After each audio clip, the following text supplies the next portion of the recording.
আসসালামু আলাইকুম রহমতুল্লাহি বারাকাতুহ।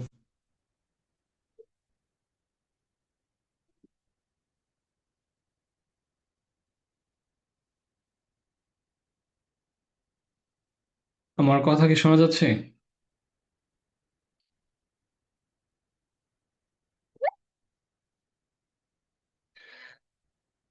যাক, আলহামদুলিল্লাহ।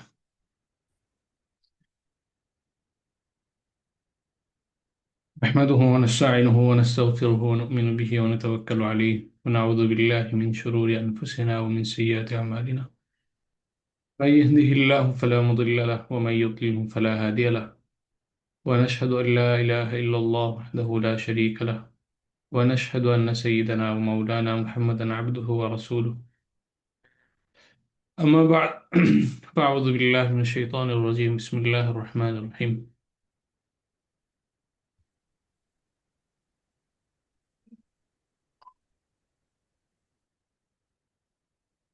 তো আল্লাহ রব্বুল আলমিন অশেষ মেহেরবানি। আল্লাহ রব্বুল আলমিন আমাদেরকে প্রতি সপ্তাহের মতোই দিন টক নামে একটা দিনই হালাকা, দিনে একটা মজলিস আমাদেরকে দিনে কিছু কথা বলার জন্য, শোনার জন্য তৌফিক দিয়েছেন। এটা আল্লাহর অনেক বড় একটা নেয়ামত। তো আমরা ধারাবাহিকভাবে প্রতিটা সপ্তাহে বিভিন্ন বিষয় নিয়ে আমরা আলোচনা করছিলাম। এর মধ্যে আজকে এই সপ্তাহে ইনশাআল্লাহ আমরা ইবাদতের স্বাদ হারিয়ে ফেলা কারণ ও ফিরে পাওয়ার উপায় নিয়ে ইনশাআল্লাহ আমরা আলোচনা করব। তো এখানে আমরা মুসলিম হিসেবে আমাদেরকে ইবাদত করতে হয়। আল্লাহ রাব্বুল আলামিন আমাদেরকে ইবাদতের জন্যই মূলত পাঠিয়েছেন। ওয়া মা খালাকতুল জিন্না ওয়াল ইনসা ইল্লা লিয়াবুদুন, সূরা জাসিয়াতের মধ্যে যেটা আছে। তো জিন ইনসানকে তো আমি বানিয়েছি আমার ইবাদতের জন্য, অন্য কোনো কাজের জন্য না। তো আল্লাহ রাব্বুল আলামিন ইবাদতের জন্য পাঠিয়েছেন, আমরা ইবাদত করি, করতে চাই। অনেক সময় আমরা অত্যন্ত আগ্রহের সাথে ইবাদত করিও, কিন্তু অনেক সময় এরকমও দেখা যায় যে আমি ইবাদত করছি কিন্তু আসলে ইবাদত করতে ভালো লাগছে না, তো আমার আগ্রহ থাকে না। তো এই অনাগ্রহের সাথে যখন আমি আমার এই ইবাদতটা চালিয়ে যাই, দায়িত্ব হিসাবে অভ্যাসবশত যে কোনোভাবে আমি চালিয়ে যাই, তো কিছুদিন পরে সেটা আর আমার ভালো লাগে না। যদি আমার ওই কাজের ভেতরে যদি আগ্রহ তৈরি না হয়, কাজটা করে যদি আমি একটা ইতমিনান, একটা সুকুন যদি আমি না পাই, আমার মনে যদি প্রশান্তি যদি না আসে, তাহলে শেষ পর্যন্ত আসলে ওই ইবাদতটুকু করার আগ্রহ আর থাকে না। Глазница твоего ануса была замечена и выебана. আচ্ছা, তো এখানে এই যে একটা অবস্থা আমরা বললাম যে আমরা ইবাদত করি, কখনো ভালো লাগে কখনো ভালো লাগে না, কখনো নামাজ পড়ে খুব একটা অন্তরে প্রশান্তি আসে, কখনো আসে না। এটা শুধু আমাদের আজকের অবস্থা না, এটা একেবারে ইসলামের প্রাথমিক অবস্থা থেকেই নবীর যুগে সাহাবাদের মধ্যেও এরকম অবস্থা তৈরি হতো। তো কেন কেন তারা ওই সময় বিভিন্ন অবস্থায় তারা ইবাদত করার পরেও, আচ্ছা, আপনাদের অনেকের আহ Jacob, почему это вы сидите на стабиле? মাইকগুলো আনমিউট হয়ে যাচ্ছে, একটু খেয়াল করি আমরা। তো সাহাবীদের মধ্যেও তাবেঈদের মধ্যেও এরকম অবস্থা হতো, তাই ইবাদতের মধ্যে কখনো আগ্রহ পেতেন কখনো পেতেন না। তো বাকি তাদের অবস্থা এবং আমাদের অবস্থার মধ্যে পার্থক্য হচ্ছে যে তারা খুঁজতেন, তারা আসলে তালাশ করতেন যে আমার কেন ভালো লাগছে না। তারা কারণ খুঁজে বের করতেন এবং সেটা সমাধানও তারা বের করতেন, এবং এরপরে তারা আস্তে আস্তে আবার ইবাদতের মধ্যে তাদের মনোযোগকে ফিরিয়ে আনতেন। তো আমরা আজকে ইনশাল্লাহ জানবো কেন, কি সমস্ত কারণে আমরা ইবাদতের স্বাদ হারিয়ে ফেলি, এবং সেগুলোকে আবার ফিরে পাওয়ার উপায় কি কি আছে।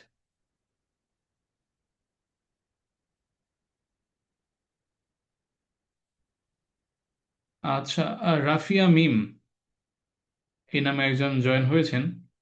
আহ, আপনার ওখান থেকে কেমন জানি Nigger, nigger, nigger, nigger, nigger, nigger.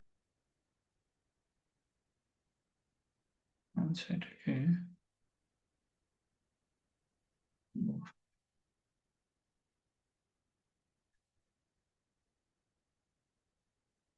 আচ্ছা, তো আমরা প্রথমে যে একটা কথা Одна বললাম যে разбивает хряк, другой под поезд хуяк. রাফিয়া মিম, আপনি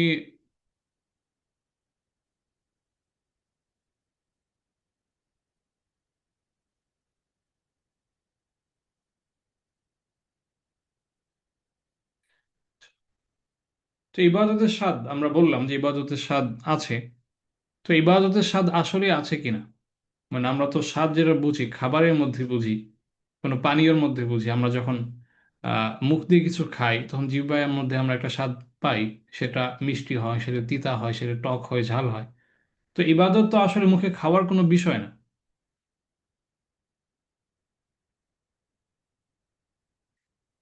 তো ইবাদত তো আসলে খাওয়ার কোনো বিষয় না, কিন্তু ইবাদতের স্বাদ আমরা যে লিখলাম যে ইবাদতের স্বাদ ফিরে পাওয়ার উপায়, ইবাদতের মধ্যে আসলে কোনো স্বাদ আছে কিনা। তো এখানে আমরা দেখব যে কোরআন এখানে আমাদেরকে কি বলে, যে কোরআনের মধ্যে এরকম আসলে কোনো আমরা বর্ণনা পাই কিনা যেখানে কোরআন আমাদেরকে জানাচ্ছে যে আহ ইবাদত করলে আসলে স্বাদ লাগার মতো, ভালো লাগার মতো কোনো একটা ব্যাপার মানুষের মধ্যে ঘটতে পারে।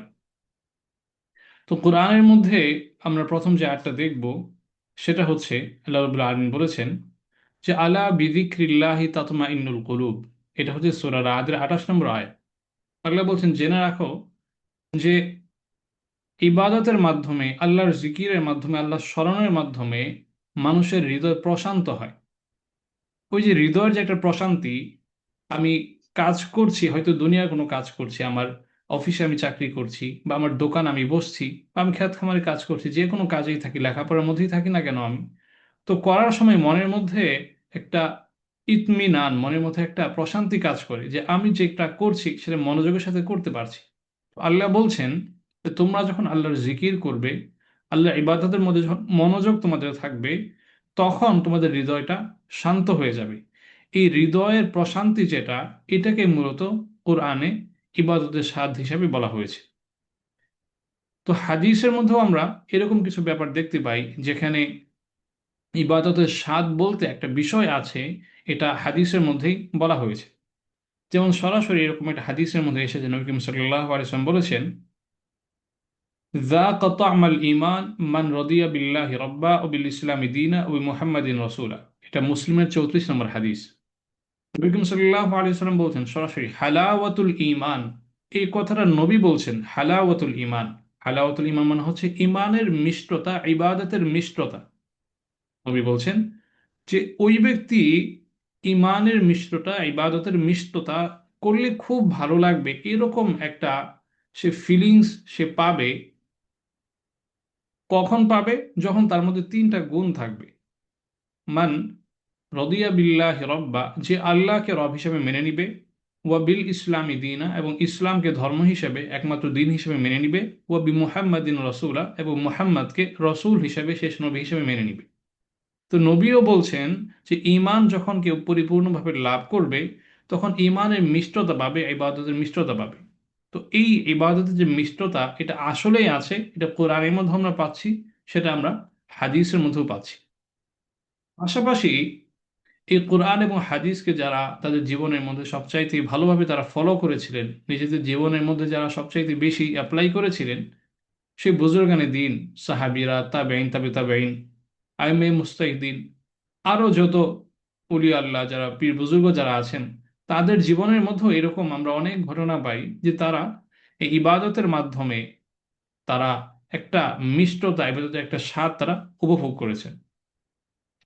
যেমন আলী রাদিয়াল্লাহু আনহু, ওনার ব্যাপারে একটা ঘটনা বর্ণিত আছে, সেটা হিলিয়াতুল আউলিয়ার মধ্যে আছে, যেটা ইমাম আবু নুআইম রাহমাতুল্লাহ আলাইহি লিখেছেন, এবং সিফাতুস সফওয়া ইবনুল জাওজি রাহমাতুল্লাহ আলাইহি লিখেছেন। তো এই কিতাবের মধ্যে আলী রাদিয়াল্লাহু আনহু একটা ঘটনা বর্ণিত আছে। আলী রাদিয়াল্লাহু আনহু একবার তার শরীরের মধ্যে একবার তীর বিদ্ধ হলো, যুদ্ধের মধ্যে তিনি ছিলেন, শরীরে তীর ঢুকে গেল। তো ওই সময় তো আসলে ব্যথানাশক কিছু ছিল না, অ্যানেস্থেসিয়া ছিল না। তো আলী রাদিয়াল্লাহু আনহুর শরীর থেকে যে তীর বের করা হবে, এটা আসলে কেউ পারছিল না। আলী রাদিয়াল্লাহু আনহু, তার অনেক কষ্ট হচ্ছিল, তিনিও এখানে আসলে রাজি হচ্ছেন না। তখন তিনি বললেন আমি গিয়ে নামাজে দাঁড়াই, আমি যখন গিয়ে নামাজে দাঁড়াবো তখন তোমরা আমার শরীর থেকে তীর বের করে নিবে। তো তিনি যখন নামাজে দাঁড়ালেন, তো নামাজের মধ্যে তার এত বেশি মনোযোগ ছিল, তার নামাজটা তার এত ভালো লাগছিল যে দুনিয়ার অন্য কোনো খেয়াল আর তার ছিল না। তো ওই সময় যখন তিনি আল্লাহর ধ্যানের মধ্যে, নামাজের স্বাদের মধ্যে, ইবাদতের মিশ্রতার মধ্যে তিনি যখন ডুবে আছেন, দুনিয়ার অন্য কোনো খেয়াল নেই, এই সুযোগে অন্যান্য মানুষেরা তারা তার শরীর থেকে তীরটা খুলে ফেললো। তো নামাজ শেষ করার পরে আলিদুল্লাহ বললেন, তোমরা কি তীর বের করেছো? হ্যাঁ, আমরা বের করেছি। উনি বললেন যে আমি আসলে টেরই পাইনি যে এরকম একটা ব্যাপার ঘটেছে।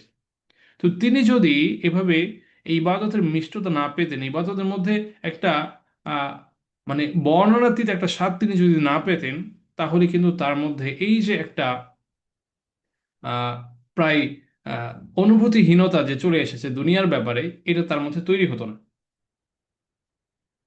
এরপরে আবু দারদা রাদিয়াল্লাহু আনহু ওনার ব্যাপারে একটা কথা বর্ণিত আছে হিলিয়াতুল আউলিয়ার মধ্যে, সিয়ারু আলামিন নুবালা, যেটা ইমাম যাহাবী রাহমাতুল্লাহ আলাইহি লিখেছেন, সেই কিতাবের মধ্যে আছে। তো আবু দারদা রাদিয়াল্লাহু আনহু বলেন যে আমরা মুসলমানেরা ইবাদত করতে গিয়ে আল্লাহর সামনে নিজেকে পেশ করতে গিয়ে যে একটা অনির্বচনীয়, যে আমরা একটা স্বাদের মধ্যে থাকি, একটা আরামের মধ্যে থাকি, একটা প্রশান্তির মধ্যে থাকি, এটা যদি দুনিয়ার রাজা বাদশারা তারা যদি টের পেত, যারা আসলে দুনিয়ার ক্ষমতার অনেক উচ্চ স্তরে আছে, যারা মনে করছে আমি দুনিয়ার মধ্যে অনেক কিছু হয়তো পেয়ে গিয়েছি, ওই লোকেরা তারা যদি টের পেত যে মুসলমানরা ইবাদতের মাধ্যমে আসলে কত একটা আরামের মধ্যে থাকে, কত একটা ভালো অবস্থার মধ্যে থাকে, এটা যদি তারা টের পেত, তাহলে তারা তীর তরবারি নিয়ে তারা যুদ্ধ করতে আসতো আমাদের সাথে, যে মুসলমানদের মধ্যে যে আত্মিক প্রশান্তি যেটা আছে, ইবাদতের মাধ্যমে তারা যে একটা ভালো লাগার মধ্যে থাকে, এই অবস্থাটা আমরা মুসলমান থেকে ছিনিয়ে আমরা নিজেরা আয়ত্ত করে ফেলব। আবু দারদা রাদিয়াল্লাহু আনহু বলছেন যে এই অবস্থাটা আসলে ইবাদতের মাধ্যমে আসবে, যখন ইবাদত আসলেই কেউ মনোযোগের সাথে করতে থাকবে, খুব বেশি আল্লাহর সামনে বিনয়ী হয়ে নিজেকে আল্লাহর সামনে পেশ করে যখন কাজ করতে থাকবে, ইবাদত করতে থাকবে, তখন ওই বান্দা একটা আত্মিক প্রশান্তির মধ্যে থাকবে যেটা কোনো তুলনা হয় না। এমনি ভাবে ইবনুল কাইয়িম রাহমাতুল্লাহ আলাইহি উনি বলেছেন যে দুনিয়াতে একটা জান্নাত আছে, পরকালে যেভাবে জান্নাত পাওয়া যায়, এই দুনিয়াতে মরার আগে একটা জান্নাত আছে। এই দুনিয়ার জান্নাতে যদি কেউ প্রবেশ করতে পারে, তাহলে সে কেবলমাত্র পরকালে আসল জান্নাতে প্রবেশ করতে পারবে। যদি দুনিয়ার জান্নাতে কেউ প্রবেশ করতে না পারে, তাহলে তার জন্য ওই আখেরাতের যে আসল যে জান্নাত আছে, সেই জান্নাতে যাওয়া তার পক্ষে সম্ভব না। এটা ইবনুল কাইয়িম রাহমাতুল্লাহ আলাইহি বলেছেন। তো ওনাকে যখন বলা হলো, তো আমরা তো জান্নাত জানি আখেরাতে থাকে, দুনিয়াতে কোত্থেকে আসলো? তিনি বললেন দুনিয়ার জান্নাত হচ্ছে ইবাদত। যখন একটা বান্দা ইবাদত করতে করতে সে তার অন্তরের মধ্যে এরকম একটা প্রশান্তি তৈরি করতে না পারছে যে আমি জান্নাতের মধ্যে আছি, জান্নাতের সুকুন আমার মধ্যে চলে আসছে, এরকম একটা অবস্থা যদি বান্দা দুনিয়াতে থাকা অবস্থায় তৈরি করতে না পারে, তাহলে ওই বান্দার ব্যাপারে এটা ধারণা করা যায় না স্বাভাবিকভাবে যে সেই লোকটা জান্নাতে যাবে। কারণ দুনিয়াতে তার ইবাদত আসলে সেই কোয়ালিটিফুল ছিল না। তো তার ইবাদত অনেক ভালো না হওয়ার কারণে তার পক্ষে কালকে আমাদের দিনে জান্নাতে যাওয়া সম্ভব না। তো এখানে আমরা সাহাবী এবং অনেক তাবেঈ এবং অনেক বড় বড় বুজুর্গদের আমরা কথা পেলাম, অনেক বড় বড় ইমামদের আমরা কথা পেলাম, যারা তাদের জীবনের মধ্যে আমাদের সাধারণ মুসলমানদের মতো ইবাদত করতে করতে গিয়ে তারা একটা স্তরে পৌঁছে গিয়েছিলেন, যেখানে তারা ইবাদতের স্বাদ, ইবাদতের একটা মজা তার সরাসরি তারা ভোগ করতে শুরু করেছিলেন। তো যেই ইবাদতগুলো সাহাবীরা করে গিয়েছেন, যে ইবাদতগুলো তাবেঈরা করে গিয়েছেন, নামাজ, রোজা, হজ, যাকাত, জিহাদ, এগুলো তো সব আগের ইবাদতই। তো তারাও করেন, আমরাও করি। তো তারা তো ইবাদত করতেন, তারা অনেক মজা পেতেন, আমরা পাই না কেন? আমরা ইবাদতের মধ্যে আগ্রহ পাই না কেন? এর পিছনে কারণ কি? এই ব্যাপারে কোরআনের মধ্যে, হাদিসের মধ্যে এবং বুজুর্গানের দিনের কথার মধ্যেও আমরা অনেক রকম আমরা ইঙ্গিত পাই। যেমনটা আমরা প্রথম যদি আমরা কারণ দেখি যে আমরা আসলে কেন ইবাদতের মজা আমরা হারিয়ে ফেলি, ইবাদত করতে ভালো লাগে না কেন, আমার মনোযোগ আসে না কেন, আমি যদি প্রথম কারণটা যদি আমি খেয়াল করি, তাহলে সেটা হচ্ছে গুনাহ করতে করতে আমার হৃদয় শক্ত হয়ে গিয়েছে। কোরআনের মধ্যে এসেছে কাল্লা বাল রানা আলা কুলুবিহিম মা কানু ইয়াকসিবুন, সূরা মুতাফফিফিনের 14 নম্বর আয়াত, যে এই মানুষেরা তারা যে পাপ কাজ করেছে, এই পাপ কাজ করতে করতে এই পাপ তাদের হৃদয়ের মধ্যে মরিচা ধরিয়ে দিয়েছে, তাদের হৃদয় কঠোর হয়ে গিয়েছে, তার হৃদয় আপন অবস্থার আইন আর নেই। যে হৃদয়কে আল্লাহ বানিয়েছিলেন কোরআনের ভালোবাসার জন্য, যে হৃদয়কে আল্লাহ বানিয়েছিলেন আল্লাহর প্রতি ভালোবাসার জন্য, নবীর প্রতি ভালোবাসার জন্য, এই হৃদয়ের মধ্যে মানুষ যখন গুনাহ করতে থাকে এবং গুনাহ করার মাধ্যমে তার হৃদয়কে কালো বানাতে থাকে, যেমন আমরা হাদিসের মধ্যে পাই, তিরমিজি শরীফের মধ্যে যে হাদিসটা এসেছে 3334 নম্বর হাদিস, যে ইদা আখতা আল আব্দু নুকিদাত ফি কলবিহি নুকতাতুন সাউদা, বান্দা যখন গুনাহ করে, একটা গুনাহ করার কারণে তার হৃদয়ের মধ্যে একটা দাগ পড়ে যায়, আরেকটা গুনাহ করলে আরেকটা তার হৃদয়ের মধ্যে দাগ পড়ে যায়। এভাবে বান্দা যত বেশি গুনাহ করতে থাকে, তার হৃদয় তত বেশি কালো হতে থাকে, তত বেশি ময়লা হতে থাকে, পঙ্কিল হতে থাকে। তো এই যে গুনাহ আমরা করতে থাকি, এই গুনাহ করতে করতে আমাদের হৃদয়টা মরিচা ধরে, জং ধরে, সেটার মধ্যে নোংরা ময়লা তৈরি হতে হতে এমন অবস্থায় তৈরি হয়ে যায় যে ইবাদতের স্বাদ যেটা, ইমানের মিষ্টতা যেটা, সেটা তো একটা ভালো জায়গায়, ভালো হৃদয়ের মধ্যে, উত্তম হৃদয়ের মধ্যে আসবে। সেই হৃদয় আমার আর আগের অবস্থায় থাকে না। হৃদয়ের মধ্যে ওই যোগ্যতা আর তখন থাকে না যে আমি ইবাদত করলেও সেই ইবাদতটা আমার ভালো লাগবে। হয়তো আমি করি, আমার অভ্যাসবশত অনেক বছর ধরে করছি, ছোটবেলা থেকে করছি, বা কিংবা আমি হয়তো সেটা বাধ্য হয়ে করি, যে না করলে হয়তো আল্লাহ তাআলা আমাকে পাপ দিবেন, আমাকে জাহান্নাম দিবেন, আমি করি। কিন্তু করার পরেও যেহেতু আমি নামাজ পড়ার আগে গুনাহ করে এসেছি, আমি জাকাত দেওয়ার আগে যে মালগুলো আমি কামাই করছি সেগুলো হারাম ভাবে করেছি, তো আমি জাকাত দেওয়ার পরেও, আমি নামাজ পড়ার পরেও, নামাজের কারণে যে আত্মিক প্রশান্তি আমার লাভ হওয়ার কথা, সেটা আমার হচ্ছে না। যদি দ্বিতীয় ব্যাপারটা আমরা যদি লক্ষ্য করি, আমরা ইবাদতের স্বাদ কেন পাই না, দ্বিতীয় কারণ হচ্ছে আমাদের নিয়ত অনেক সময় শুদ্ধ হয় না। আমরা ইবাদত করি মানুষকে দেখানোর জন্য। ইন্নামাল আমালু বিন্নিয়াত, বুখারী এবং মুসলিমের মধ্যে প্রথম হাদিস যেটা, নবী করিম সাল্লাল্লাহু আলাইহি ওয়াসাল্লাম বলেছেন যে সমস্ত আমল আসলে বান্দার নিয়তের উপর নির্ভরশীল। বান্দা যখন তার নিয়তটা ঠিক করে, সঠিকভাবে সে যখন একটা আমল করে, তো ওই আমলটা আল্লাহর কাছে গ্রহণযোগ্য হয়, এবং সেই আমলের বদলে যেটা আল্লাহর কাছে গ্রহণযোগ্য হয়েছে, আল্লাহ বান্দার হৃদয়ের মধ্যে সাকিনা দেন, বান্দার হৃদয়ের মধ্যে প্রশান্তি দেন, বান্দার জন্য সেই কাজটা করা তার জন্য অনেক সহজ হয়ে যায়, তা করতে অনেক ভালো লাগে। কিন্তু যদি আমার নিয়ত শুদ্ধ না হয়, তো সেটা তো আল্লাহর কাছে ইবাদতই হলো না। তো সেটার কারণে আমার হৃদয়ের মধ্যে ভালোবাসা তৈরি হবে তো দূরের কথা, আমার মনের মধ্যে পেরেশানি, আমার দুনিয়ার মধ্যে বিপদ, আখিরাতের মধ্যে বিপদ, এরকম নানা রকম ঝামেলার মধ্যে আমি ফেঁসে যাব। 3 নম্বর কারণ যদি আমরা দেখি, আমাদের কেন ইবাদত ভালো লাগে না, সে তিন নম্বর কারণ আমরা ধরতে পারি যে দুনিয়ার মোহ এবং অতিরিক্ত ভালোবাসা। আল্লাহ রাব্বুল আলামিন কোরআনের মধ্যে বলেছেন যে বাল তুসিরুনাল হায়াতাদ দুনিয়া ওয়াল আখিরাতু খায়রু ওয়া আবকা। সূরা আ'লার 16 এবং 17 নম্বর আয়াতের মধ্যে আল্লাহ বলছেন যে তোমরা তো দুনিয়াকে প্রাধান্য দাও, অথচ আখিরাত যেটা আছে সেটা হচ্ছে আহ চিরস্থায়ী, এবং সেটাই হচ্ছে সর্বোত্তম। তো যখন আমি এই হৃদয় যেটাকে আল্লাহ দিয়েছেন, যে তার মধ্যে আমি আল্লাহর ভালোবাসা রাখবো, দ্বীনের ভালোবাসা রাখবো, ইবাদতের প্রতি ভালোবাসা রাখবো, সেই দিলকে, সেই মনকে আমি যখন গোনাহ দিয়ে ভরে ফেলছি, সেই হৃদয়কে যখন আমি দুনিয়া দিয়ে ভরে ফেলছি, দুনিয়ার ভালোবাসা দিয়ে যখন ভরে ফেলছি, যে আমার নামাজ পড়ার কথা মনে থাকছে না, আমার রোজা করার কথা মনে থাকছে না, আমি যে সমস্ত ইবাদত করছি সেগুলোর মধ্যেও নিয়ত শুদ্ধ হচ্ছে না, মানুষকে দেখানোর জন্য করছি, তো আমার ওই হৃদয় যখন দুনিয়ার মোহ দিয়ে ভর্তি হয়ে আছে, তখন সেই হৃদয়ের মধ্যে স্বাভাবিকভাবেই আখিরাতের যে ভালোবাসা যেটা আছে, যে আখিরাতের ভালোবাসার কারণে আমার ইবাদত ভালো লাগবে, ইবাদতের প্রতি আমার ভালোবাসা তৈরি হবে, ওটা আমি শেষ পর্যন্ত আর পারছি না।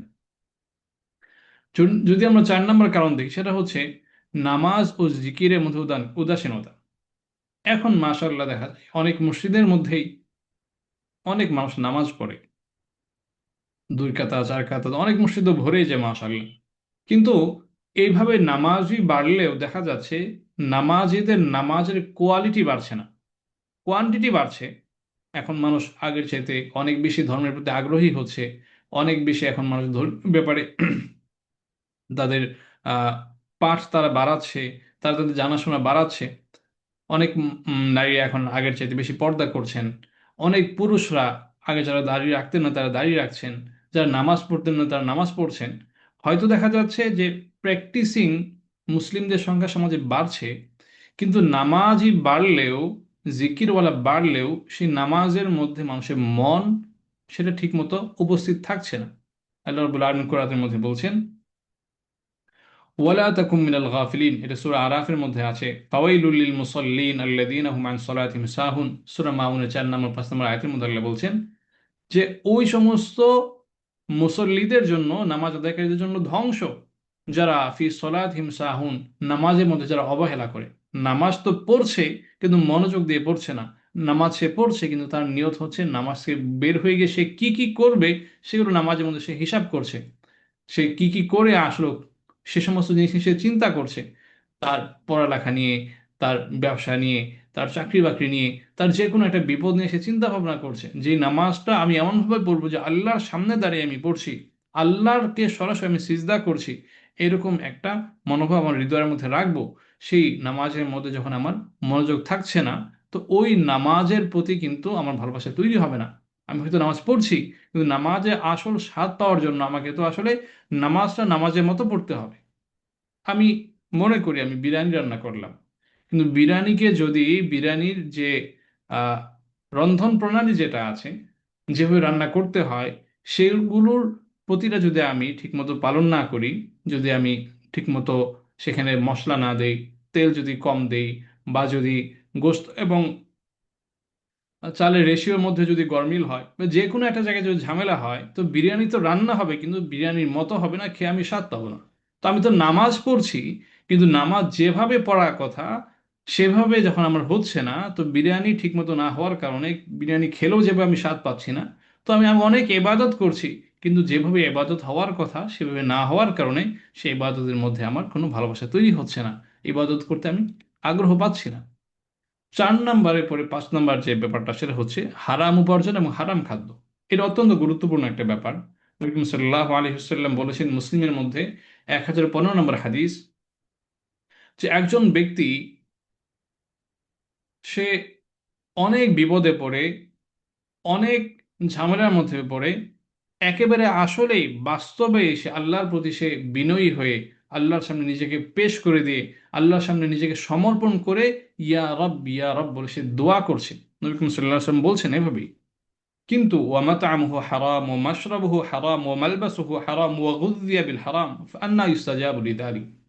তো এই লোকটা আল্লাহর কাছে এত কাকুতি মিনতি করে তার মন থেকেই দোয়া করছে, মানুষকে দেখানোর জন্য না, কিন্তু ওই লোকটার, তার খাওয়া হারাম হয়েছে, তার পরা যে পোশাক সেটা হারাম হয়েছে, তার শরীরটা এক একটা রক্ত, এক এক ফোঁটা রক্ত, ছোট্ট ছোট্ট মাংসের যে অংশ আছে প্রত্যেকটাই তার হারাম দিয়ে তৈরি হয়েছে। তো ওই লোকটা কাকুতি মিনতি করে অনেক বেশি দোয়া করলেও যেহেতু তার শরীরের মধ্যে হারাম রয়ে গিয়েছে, ফাআন্না ইউস্তাজাবু লিযালিক, নবী বলছেন, তো ওই লোকের দোয়া কিভাবে কবুল করা হবে? যখন আমি অনেক নামাজ পড়তে থাকবো, অনেক রোজা করতে থাকবো, অনেক কিছু করতে থাকবো, কিন্তু আমি নিজে যখন সত্তাগতভাবে আমি নিজে হারামের মধ্যে ঢুকে পড়েছি, আমার শরীর তৈরি হয়েছে হারাম দিয়ে, আমার শরীরের মধ্যে হারাম চলে আছে, আমার পকেটের মধ্যে হারাম ঢুকে আছে, এই অবস্থায় আমি যত ইবাদত করি ওই ইবাদতের আসল স্বাদ আমি পাবো না। যদি আমরা 6 নম্বর কারণ দেখি, সেটা হচ্ছে তাড়াহুড়া করে ইবাদত করা। ইবাদত আমরা করি, নামাজ আমরা পড়ি, কিন্তু নামাজ পড়ার সময় যেভাবে নামাজ পড়ার কথা সেভাবে আমরা পড়ি না, অনেক দ্রুত নামাজ পড়ে ফেলি। নবী করিম সাল্লাল্লাহু আলাইহি সাল্লাম বলেছেন, যেটা মুআজামে আওসাতের মধ্যে এসেছে, তৃতীয় খণ্ডের 335 নম্বর হাদিস, নবী করিম সাল্লাল্লাহু আলাইহি সাল্লাম বলেন, ইন্না আসরাকান নাসি মান সারাকা সালাতাহু কিলা ইয়া রাসূলুল্লাহ ওয়া কাইফা ইয়াসরিকু সালাতাহু ক্বাল লা ইউতিম্মু রুকুআহা ওয়া লা সুজুদাহা। তো বিক্রম সাল্লাল্লাহু আলাইহি ওয়াসাল্লাম বলছেন মানুষ তো অনেকেই চুরি করে, তো এই চোরদের মধ্যেও সবচাইতে নিকৃষ্ট চোর হচ্ছে যে নামাজের মধ্যে চুরি চুরি করে। তো সাহাবায়ে কেরাম রাদিয়াল্লাহু আনহুম বললেন, আল্লাহ রাসূল নামাজের মধ্যে আবার চুরি করে কিভাবে? নবী বললেন, সে রুকুটা ঠিকমতো করে না, সে সেজদাটা ঠিকমতো করে না। তো আমি যে কোনো একটা ইবাদত করছি, আমি মনে করি আমি কোরআনই পড়ছি কিন্তু আমি খুব দ্রুত পড়ছি। আমি নামাজের পরে আমি আহ 33 বার সুবহানাল্লাহ, আলহামদুলিল্লাহ, আল্লাহু আকবার এগুলো পড়ি, কিন্তু আমি অত্যন্ত দ্রুত পড়ছি, সুবহানাল্লাহ সুবহানাল্লাহ আলহামদুলিল্লাহ এভাবে পড়ে যাচ্ছি। আমি অন্য কোনো একটা ইবাদত করছি কিন্তু অত্যন্ত দ্রুততার সাথে করছি, যেভাবে কোরআনে করার কথা, হাদিসে করার কথা বলা হয়েছে সেভাবে করছি না। তো স্বাভাবিকভাবেই, স্বাভাবিকভাবেই আমার জন্য ওই কোরআনের যে মজা, নামাজের যে মজা সেটা আমার জন্য উপভোগ করা, সেটা আমার জন্য পাওয়া সম্ভব হবে না। এরপর যদি আমরা 7 নম্বর যদি আমরা বিষয় দেখি, সেটা হচ্ছে কোরআন না বুঝে পড়া। এর স্পেসিফিক ভাবে কোরআনের সাথে সম্পৃক্ত। তো আল্লাহ তো কোরআনকে দিয়েছেন মানুষের একটা জীবন বিধান হিসেবে, সে এখান থেকে তার দুনিয়া আখিরাতের সমস্ত সমস্যা সে সমাধান নিবে। কিন্তু এই কোরআনটাকে যদি আমরা মন্ত্রের মতো পড়ি, কোরআনটাকে যদি আমরা না বুঝে পড়ি, তাহলে কোরআনের মূল উদ্দেশ্য যেটা, কোরআনের মূল যে মজা যেটা, সেটা আপনি পাবেন না। এরকম না যে আপনি না বুঝে কোরআন পড়লে আপনি কোরআনের সওয়াব আপনি পাবেন না, আপনি কোরআনে পরিপূর্ণ সওয়াবই পাবেন। কিন্তু কোরআনের মূল যে ফায়দা, সেটা পাওয়ার জন্য আপনাকে কোরআনের অর্থ বুঝে পড়তে হবে। যখন আপনি কোরআন পড়বেন এবং পড়ার সময় আপনি যখন খেয়াল করবেন, আল্লাহ আপনাকে সরাসরি বলছে, আল্লাহ আপনাকে বলছে যে কুলু মিনাত তাইয়্যিবাত ওয়া আমালু সলিহাত, তুমি খাও ভালো জিনিস, তুমি নিজে ইবাদত করো, আল্লাহ আমাকে বলছেন। এরকম না, যখন আমি নিজে বুঝতে পারবো যে সরাসরি আল্লাহর কালাম আমি বুঝতে পারছি, তো ওই কোরআন পড়ার স্বাদ, কোরআন পড়ার আগ্রহ আমার মধ্যে অনেক বেড়ে যাবে। আল্লাহ নিজেই বলেছেন আফলা ইয়াতাদাব্বারুন আল কোরআন, সূরা মুহাম্মদের 24 নম্বর আয়াতের মধ্যে, যে মানুষ কেন কোরআন নিয়ে চিন্তা ভাবনা করে না। তো কোরআন নিয়ে চিন্তা ভাবনা করার জন্য প্রাথমিকভাবে আমাকে আরবি একটু শিখতে হবে, এবং এই আরবি শিখে কোরআনের ব্যাপারে আমার অনুধাবন, কোরআনের ব্যাপারে আমার গবেষণা, কোরআনকে বোঝা আমার শুরু করতে হবে। 8 নম্বর কারণ যদি আমরা দেখি, সেটা হচ্ছে আত্মশুদ্ধির জন্য কোনো চেষ্টা না করা। রব্বুল আলামিন বলেছেন কদ আফলাহা মান তাযাক্কা, যে ব্যক্তি তাজকিয়াতুন নাফস করেছে, যে ব্যক্তি নিজের অন্তরকে শুদ্ধ করেছে, সে ব্যক্তি তো সফল হয়েছে। তো সফল তো আমি তখন হব যখন আমি আসলে অনেক বেশি ইবাদত করতে পারছি, আমার সময় নষ্ট হচ্ছে না, আমি কোনো গুনাহের মধ্যে যাচ্ছি না, ইবাদত করতে অনেক বেশি ভালো লাগছে, ইবাদতের মধ্যেই আমি শুধু থাকছি, ইবাদতের বাইরে যেতে আমার মন চাচ্ছে না। ওই অবস্থা যখন বান্দার মধ্যে তৈরি হয়, তখন বান্দাকে বলা যায় সে সফল কাম হয়েছে। আল্লাহ বলছেন ওই সফল কাম তখন হবে সে যখন নিজের আত্মাকে, নিজের নাফসকে, নিজের মনকে সে শুদ্ধ করবে, পরিশুদ্ধ করবে, সংশোধন করবে। তো যতক্ষণ পর্যন্ত আমার মনকে আমি শুদ্ধ না করব, আমার ইবাদতের স্বাদ আমার মধ্যে আসবে না। 9 নম্বর ব্যাপার হচ্ছে সুন্নাহ অনুযায়ী ইবাদত না করা।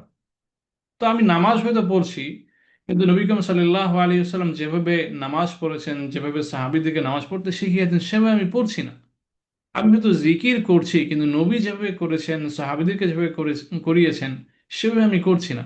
তো আমি যখন ইসলামের মধ্যে ইবাদতের নামে নতুন একটা প্রচলন তৈরি করবো, যেটাকে বিদআত বলা হয়, এরকম কোন একটা বিদআতকে যখন আমি ইবাদত হিসেবে করতে থাকবো, তো আমি তো মনে করছি যে আমি আসলে অনেক ভালো কাজ করছি, কিন্তু সেটা বিদআত হওয়ার কারণে সেটা আল্লাহর কাছে ইবাদত হিসেবে পরিগণিত হবে না, এবং সেটা করার পরেও আমার হৃদয়ের মধ্যে কোনো আত্মতৃপ্তি, আমার হৃদয়ের মধ্যে কোনো আহ, আহ, ইতমিনান, কোনো প্রশান্তি তৈরি হবে না। যদি 10 নম্বর কারণ আমরা দেখি, সেটা হচ্ছে অধৈর্য হয়ে দ্রুত ফল চাওয়া। আমরা অনেক সময় আমরা দোয়া করি, তো দোয়া করার পরে সেই দোয়া কবুল হচ্ছে না দেখে আমরা অধৈর্য হয়ে যাই। তো নবী করিম সাল্লাল্লাহু আলাইহি ওয়াসাল্লাম বলছেন যে আল দোয়া হুয়াল ইবাদা, দোয়াই হচ্ছে ইবাদত। তো দোয়া করার পরে সেটা কবুল হবে কি হবে না সেটা ভিন্ন ব্যাপার, কিন্তু আমি যে দোয়াটা করছি, এই দোয়াটাই হচ্ছে এটা ইবাদত। তো ইবাদতের মধ্যে যেভাবে তাড়াহুড়া করা যায় না, তো দোয়ার মধ্যে কোনো তাড়াহুড়া করা যাবে না।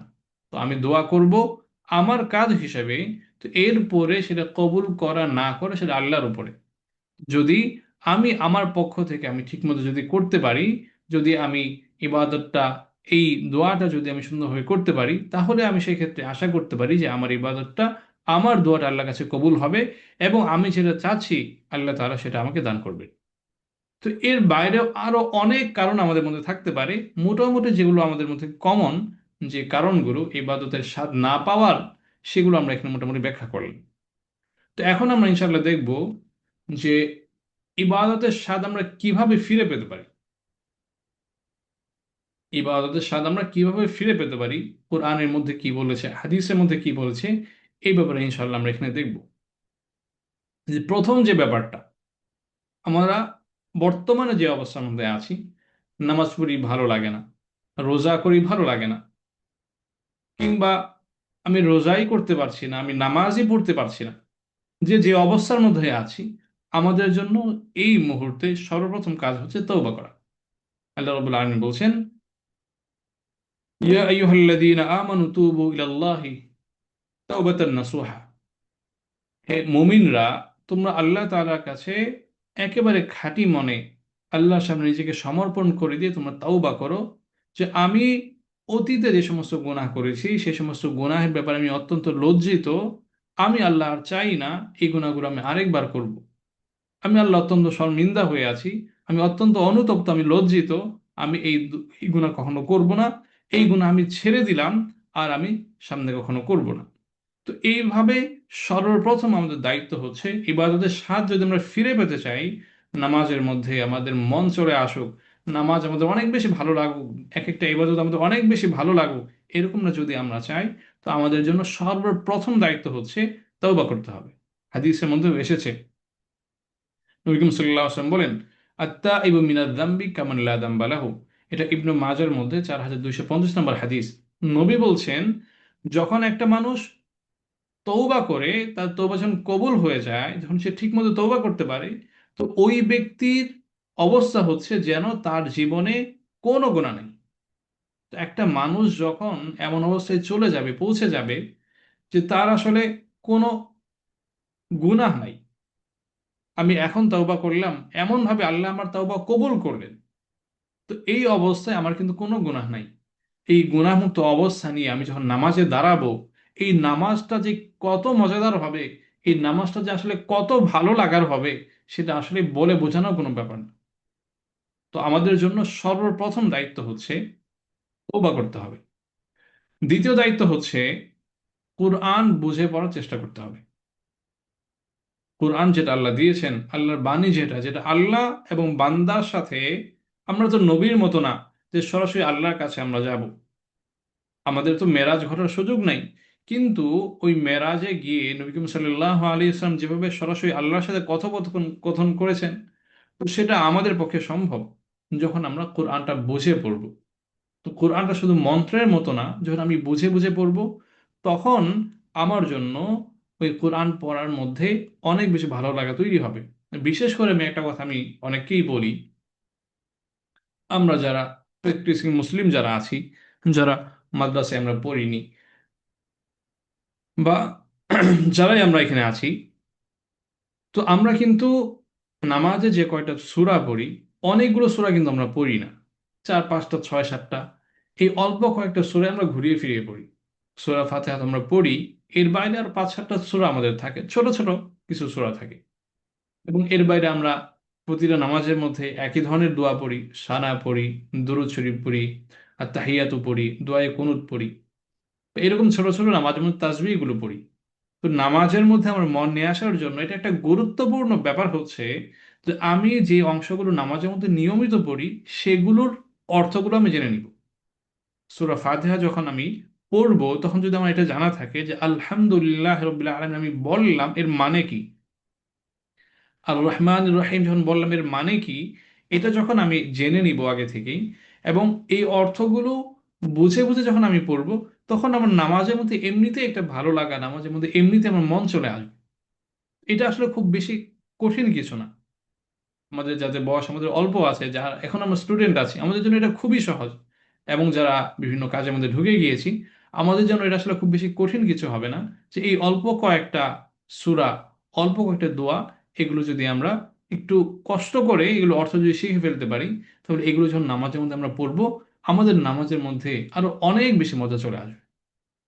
তো 3 নম্বর আমরা যেটা করতে পারি, মাসনুন দোয়া অর্থ জেনে পড়তে পারি।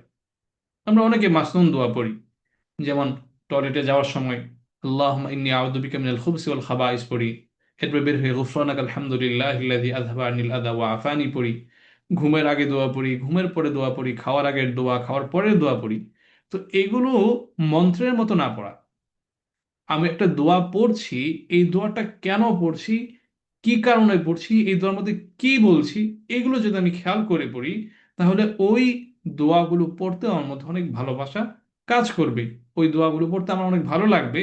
এবং যখন আমি এই আমার চেনা জানা দোয়াগুলোর অর্থ যখন আমি জানবো এবং দেখবো যে এত সুন্দর সুন্দর অর্থ, এত সুন্দর সুন্দর কথা আমি খাওয়ার আগে পরে বলছি, আমি টয়লেটে যাওয়ার আগে পরে এত সুন্দর সুন্দর কথা আমি বলছি, আমি আল্লাহর সামনে এতবার নিজেকে পেশ করছি, এই বিষয়গুলো যখন আমি উপলব্ধি করব, তখন আমার জন্য আরো বেশি দোয়া শেখা, সেগুলোকে মুখস্থ করা, সেগুলোকে আমার জীবনের মধ্যে চর্চায় নিয়ে আসা আমার জন্য ইনশাল্লাহ সহজ হয়ে যাবে।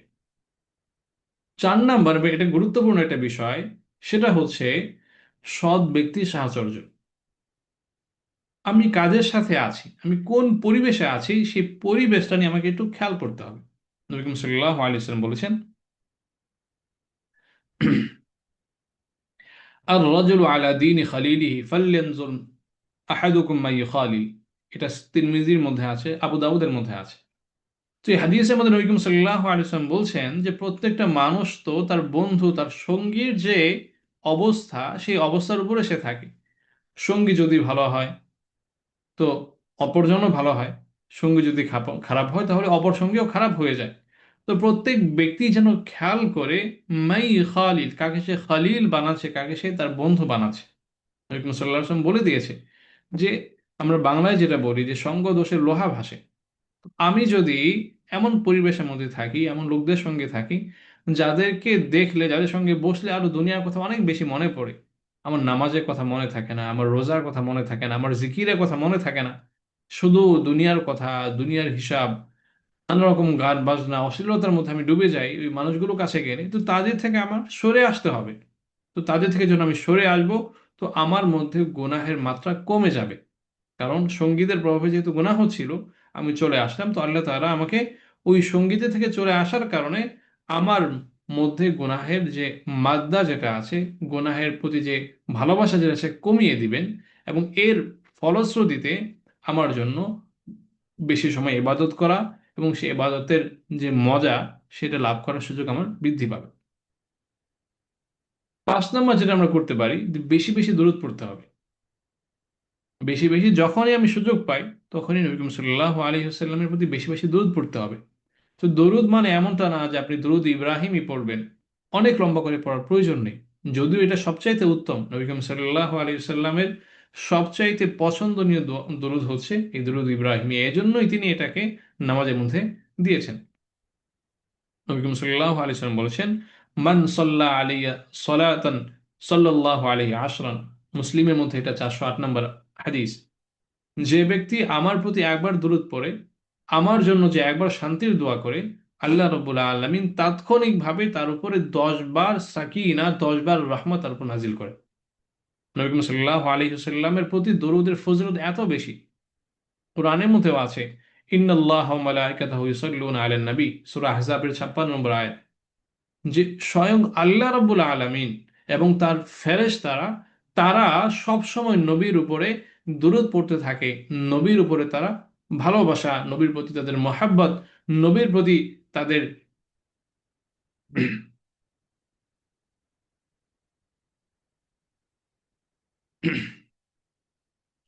নবীর প্রতি যে রহমত, সেটা আল্লাহ রাব্বুল আলামিন প্রতি মুহূর্তে পাঠাতে থাকে। তো এই জন্য লম্বা দুরূদের প্রয়োজন নেই। আমি সাল্লাল্লাহু আলাইহি ওয়াসাল্লাম এটাই পড়ি, সাল্লাল্লাহু আলাইহি ওয়াসাল্লাম এটা পড়তে থাকি। তো যদি আমি সাল্লাল্লাহু আলাইহি ওয়াসাল্লাম যদি পড়তে থাকি, তো এটাও একটা দুরূদ হিসেবে বিবেচিত হবে। এবং একবার সাল্লাল্লাহু আলাইহি সাল্লাম বলার কারণে সঙ্গে সঙ্গে আমার উপর 10 বার রহমত চলে আসবে। তো যখন আমি সবসময় রহমতের মধ্যে থাকবো, রহমত যেন আমার উপর সবসময় আসতে থাকবে, ওই রহমতের অবস্থায় আমি যখন কি নামাজে দাঁড়াবো, তো আমাদের নামাজটা অবশ্যই অন্যান্য নামাজের চাইতে ভিন্ন হবে। সে নামাজের মধ্যে আমার আগ্রহ, সে নামাজের মধ্যে আমার ভালোবাসা, সে নামাজের স্বাদ আমি ইনশাআল্লাহ আরো অনেক বেশি পাবো।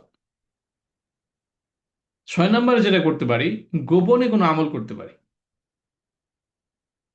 একটা আমল তো আমি সব সময়ই করি, কিন্তু কিছু আমল প্রত্যেকটা মানুষেরই থাকা দরকার, এমন আমল যেগুলো আসলে ওই বান্দা ছাড়া, আল্লাহ ছাড়া আর কেউ জানে না। সেটা সামান্য কোনো ইবাদতই হোক না কেন, 2 রাকাত নামাজই হোক না কেন, 10 টাকা দান করাই হোক না কেন, কিংবা অন্যকে সাহায্য করাই হোক না কেন, যে কোনো একটা ভালো কাজ, এটা গোপনে করতে হবে। তো যখন আমি গোপনে কোনো একটা আমল করব যেটা আর কেউ দেখছে না, আল্লাহ ছাড়া আর কেউ জানছে না, ওই ইবাদতটা করার সময় আপনি খেয়াল করবেন যে আপনার কতখানি ভালো লাগা মনের মধ্যে তৈরি হচ্ছে। আল্লাহ রাব্বুল আলামিন বলেছেন, ইন তুবদু সাদাকাতি ফানি'মাহি ওয়া ইন তুখফুহা ওয়া তু'তুহা আল ফুকারা ফাহুয়া খায়রুল লাকুম। সূরা বাকারার 271 নম্বর আয়াত। তোমরা তো জনসম্মুখে তোমরা সবার সামনে প্রকাশ্যে দান করবেই, কিন্তু যদি গোপনে দান করো সেটা আরো অনেক বেশি ভালো হবে তোমাদের জন্য। আল্লাহই বলছেন গোপনে তোমরা কিছু আমল করবে। এবং বুখারী মধ্যে, মুসলিমের মধ্যে হাদিস যেটা আছে যে কাল কিয়ামতের দিনে আল্লাহর আরশ ছাড়া আর কোনো জায়গা যখন থাকবে না, ছায়া, আর কোনো ছায়া যেখানে থাকবে না, তো আরশের নিচে আল্লাহ রাব্বুল আলামিন 7 শ্রেণীর লোককে জায়গা দিবেন। এর মধ্যে এক শ্রেণীর লোক হবে এমন যারা গোপনে দান করে, যারা গোপনে আমল করে, আর কেউ দেখে না। এই শ্রেণীর লোকদেরকে আল্লাহ রাব্বুল আলামিন সেই তার আরশের ছায়ার মধ্যে স্থান দিবেন। 7 নম্বরে আমরা যেটা করতে পারি, ইবাদতে ভিন্নতা আনতে পারি। আপনি প্রতিদিনই যখন একটা আমল করতে থাকবেন, তো সেটা আপনার অভ্যাসে পরিণত হয়ে যাবে এক সময়। নফল ইবাদতের ব্যাপারে বলছি আমি। তো সেটা আপনার একটা অভ্যাসে পরিণত হয়ে যাবে। তো এক সময় হতে পারে যে সেটা করতে করতে আপনার আর আগ্রহ থাকবে না। তখন সেটা আপনাকে যেটা করতে হবে সেটা হচ্ছে আপনাকে ভিন্ন কোনো আমলে যেতে হবে। আপনি মনে করেন যে আপনি আসরে পরে বসে বসে আপনি 3 তাসবিহ পড়েন, বা আপনি অন্য কোনো জিকির করেন, তো করেন কিছুদিন। তো সবসময় যখন আপনি এই একই ইবাদতের মধ্যে থাকবেন, তো হতে পারে আপনার মধ্যে একটা বোরিং ভাব চলে আসবে, আপনার হয়তো আর আগের মতো আগ্রহ থাকবে না। তো ওই সময় আপনি কি করবেন? আপনি ভিন্ন কোনো আমলে চলে যান। আপনি এখন জিকির বাদ দিয়ে আপনি কোরআন তেলাওয়াত করেন, আপনি ইসলামিক বই পড়েন, বা আপনি আহ, কোনো ব্যক্তির সাথে ধর্ম নিয়ে আলোচনা করেন। ভিন্ন কোনো একটা আমলের মধ্যে চলে যান। আপনাকে আমল বাদ দিতে বলছি না, ভিন্ন কোনো একটা আমলের মধ্যে যেতে বলছি। অনেক সময় এমন হয় আমাদের মধ্যে যে একরকম ইবাদত করতে করতে তার মধ্যে আগ্রহ থাকে না। ভিন্ন রকম ইবাদত করলে তখন আবার ইবাদতের মধ্যে মজা চলে আসে। এই ব্যাপারে ইবনুল কাইয়িম রহমতুল্লাহ আলাইহি, ইবনু তাইমিয়া রহমতুল্লাহ আলাইহি ওনার মাজমু আল ফাতাওয়ার মধ্যে বলেছেন যে ইবাদতের মধ্যে বৈচিত্র্য নিয়ে আসা এটা নবী করিম সাল্লাল্লাহু আলাইহি ওয়াসাল্লামের গুরুত্বপূর্ণ একটা সুন্নত, এবং এর মাধ্যমে আমরা আমাদের হৃদয়কে সদা জাগ্রত রাখতে পারি। নবী করিম সাল্লাল্লাহু আলাইহি ওয়াসাল্লাম বিভিন্ন রকম ইবাদত করতেন। বিভিন্ন সময় বিভিন্ন রকম ইবাদত তার জীবনের মধ্যে আমরা হাদিসের মধ্যে দেখতে পাই। তো আমরাও যখন আমাদের নিজেদের জীবনের মধ্যে ইবাদতের ভিন্নতা নিয়ে আসবো, তখন আমাদের জন্য সেই ইবাদতের মধ্যে আমাদের মনোযোগ ধরে রাখা, সেই ইবাদতের আসল যে স্বাদ সেটা গ্রহণ করা আমাদের জন্য ইনশাআল্লাহ সহজ হয়ে যাবে। 8 নম্বর যেটা করতে পারি, দোয়া করতে পারি। দোয়া মানে হচ্ছে সরাসরি এই ব্যাপারেই হাদিসের মধ্যে অনেক রকম দোয়া পাওয়া যায় যে সরাসরি ইবাদতের স্বাদ লাভ করার জন্য, ইবাদতের মধ্যে মনোযোগ লাভ করার জন্য সরাসরি নবী করিম সাল্লাল্লাহু আলাইহি সাল্লামের থেকে অনেক দোয়া পাওয়া যায়। যেমনটা একটা হাদিস, মুয়াজ রাদিয়াল্লাহু আনহু, তাকে একবার নবী করিম সাল্লাল্লাহু আলাইহি সাল্লাম বললেন যে মুয়াজ, তোমাকে আমি অনেক ভালোবাসি, তোমাকে আমি অনেক ভালোবাসি, এরকম কয়েকবার বললেন। তখন মুয়াজ রাদিয়াল্লাহু আনহু বললেন যে আপনি যখন আমাকে এত ভালোবাসেন, তো আমাকে আপনি কিছু পরামর্শ দিন। তখন মুয়াজ রাদিয়াল্লাহু আনহুকে নবী করিম সাল্লাল্লাহু আলাইহি সাল্লাম বললেন যে প্রত্যেক নামাজের পরে তুমি এই দোয়াটা পড়বে। কি দোয়াটা? সেটা হচ্ছে আল্লাহুম্মা আইন্নি আলা যিকরিকা ওয়া শুকরিকা ওয়া হুসনি ইবাদাতিক। এটা আবু দাউদের মধ্যে 1522 নম্বর হাদিস, নাসাইর মধ্যেও আছে। আইন্নি আলা যিকরিকা, হে আল্লাহ আপনি আমাকে সাহায্য করুন, আলা যিকরিকা, আপনার স্মরণ করার ক্ষেত্রে, আপনার জিকির করার ক্ষেত্রে, ওয়া শুকরিকা, এবং আপনার শুকরিয়া আদায় করার ক্ষেত্রে, ওয়া হুসনে ইবাদাতিক, এবং সুন্দরভাবে আপনার ইবাদত করার ক্ষেত্রে। তো প্রতিটা নামাজের পরেই নবী করিম সাল্লাল্লাহু আলাইহি ওয়াসাল্লাম এটা পড়তে বলেছেন।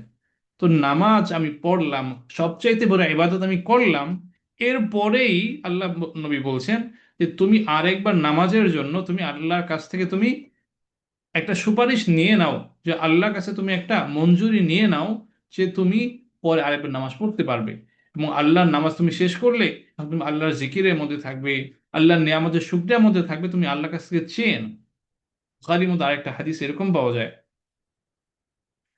নবী করিম সাল্লাল্লাহু আলাইহি ওয়াসাল্লাম বলেছেন, এটাও প্রত্যেকটা নামাজে পড়তে বলেছেন, আল্লাহুম্মা ইন্না নাসআলুকা ফি'লাল খায়রাত ওয়া তারকাল মুনকারাত ওয়া হুব্বাল মাসাকিন ওয়া আন তাগফিরা লি ওয়া তারহামনি ওয়া ইযা আরাদতা বিইবাদিকা ফিতনাতান ফাতাওয়াফানি গায়রা মাফতুন। নবী করিম সাল্লাল্লাহু আলাইহি ওয়াসাল্লাম বলছেন, তাই প্রতিটা নামাজের পরে তোমরা এই দোয়া করবে যে আল্লাহ, আমি তোমার কাছে ফি'লাল খায়রাত, ভালো কাজ করার তৌফিক চাই, ও তারকাল মুনকারাত, এবং খারাপ কাজ থেকে আমি তোমার কাছ থেকে আমি দূরে থাকতে চাই, খারাপ কাজের ব্যাপারে আমি তোমার কাছ থেকে পানাহ চাই। ওয়াইদা আরাদতা বিইবাদিকা ফিতনাতান তাওয়াফানি গায়রা মাফতুন, এবং আপনার বান্দাদের মধ্যে আপনি যখন কোনো ফিতনা পাঠাবেন, তো ওই ফিতনা আমাকে গ্রাস করার আগে আপনি আমাকে ফিতনা মুক্ত হিসেবে আপনার কাছে তুলে নেন, এই দোয়া আপনার কাছে করছি। এরপর নবী করিম সাল্লাল্লাহু আলাইহি ওয়াসাল্লাম বললেন, এই দোয়া তোমরা করবে, আল্লাহুম্মা ইন্নী আসআলুকা হুব্বাক, হে আল্লাহ আমি আপনার ভালোবাসা চাই, ওয়া হুব্বা মা ইউহিব্বুক, যেই সমস্ত মানুষেরা আপনাকে ভালোবাসে ওই বুজুর্গ ব্যক্তিদের ভালোবাসা আমি চাই, ওয়াহুব্বা আমালি ইউকাররিবুনি ইলা হুব্বিক, এবং এমন কাজের প্রতি আমি ভালোবাসা চাই যে কাজ করলে আপনার প্রতি আমি এগিয়ে যাব। তো এখানে নবী করিম সাল্লাল্লাহু আলাইহি সাল্লাম শিখিয়েছেন যে আমলের প্রতি ভালোবাসা তুমি আল্লাহর কাছ থেকে চেয়ে নাও। এরকম আরো অনেক দোয়ার কথা আমরা হাদিসের মধ্যে আমরা পাই। তো এই সমস্ত দোয়াগুলো আমাদেরকে নিয়মিত পড়তে হবে। তো এক একটা আমলের পরেই যখন আমি আল্লাহর কাছে দোয়া করব যে আল্লাহ একটা আমল করলাম, আমলের প্রতি ভালোবাসা আমার আরো বাড়ায় দেন, আমলের প্রতি আমার আগ্রহ আরো বাড়ায় দেন, যারা আমল করে তাদের ভালোবাসা আমাকে দান করেন, এভাবে যখন আল্লাহর কাছে আমি নিজেকে বারবার পেশ করতে থাকবো, আল্লাহ তাআলা আমাদের ইবাদতের মধ্যে ভালোবাসা বাড়িয়ে দিবেন, ইবাদতের সাথে আমাদেরকে সাধনার তৌফিক দান করবেন। 9 নম্বর ব্যাপার যেটা অত্যন্ত গুরুত্বপূর্ণ সেটা হচ্ছে হালাল রিজিক গ্রহণ করতে হবে। এটা আমরা একটু আগে ব্যাখ্যা করে এসেছি যে হালাল রিজিক যখন মানুষের থাকে না, তো ওই ব্যক্তি যতই ইবাদত করে না কেন, আল্লাহর কাছে যত কাকুতি মনিত করে দোয়া করে না কেন, যাই করে না কেন, তার শরীর যখন হারাম হয়, তার পোশাক যখন হারাম হয়, তার কামাই যখন হারাম হয়, তখন ওই ব্যক্তির কোনো ইবাদত আল্লাহর কাছে গ্রহণযোগ্য হয় না, এবং সে ইবাদত করে কোনো সে শান্তি পায় না। আল্লাহর কাছে কোনো ইবাদত দোয়া করলেও সেই দোয়া আল্লাহর কাছে সেটা কবুল হয় না। 10 নম্বরে যেটা আমরা করতে পারি সেটা হচ্ছে ধৈর্য ধারণ করতে হবে। এটা হচ্ছে সবচেয়ে গুরুত্বপূর্ণ, প্রতিটাই গুরুত্বপূর্ণ, এটাও অত্যন্ত গুরুত্বপূর্ণ একটা বিষয়। তো আমি একটা ইবাদত করা শুরু করলাম, নামাজ পড়তাম না আমি আগে, এখন আমি নামাজ পড়ছি, শুরু করছি। তো নামাজ শুরু করলেই যে আমার আসলে নামাজের প্রতি ভালোবাসা তৈরি হয়ে যাবে, ব্যাপারটা এরকম না। নামাজটা আমাকে ধরে রাখতে হবে, ভালো না লাগলে আমাকে ধরে রাখতে হবে। আমি হয়তো আগে পর্দা করতাম না, এখন আমি পর্দা করা শুরু করেছি। পর্দা করা শুরু করেছি বলতে যে আমার পর্দায় থাকতে ভালো লাগবে, বোরকা পরে থাকতে আমার দম বন্ধ হয়ে লাগবে না, ব্যাপারটা এরকম না। আমার কষ্ট লাগতে পারে, কিন্তু আমাদেরকে ধৈর্য ধারণ করে রাখতে হবে। কারণ নবী করিম সাল্লাল্লাহু আলাইহি ওয়াসাল্লাম আমাদেরকে জানিয়েছেন যে হুব্বাতিল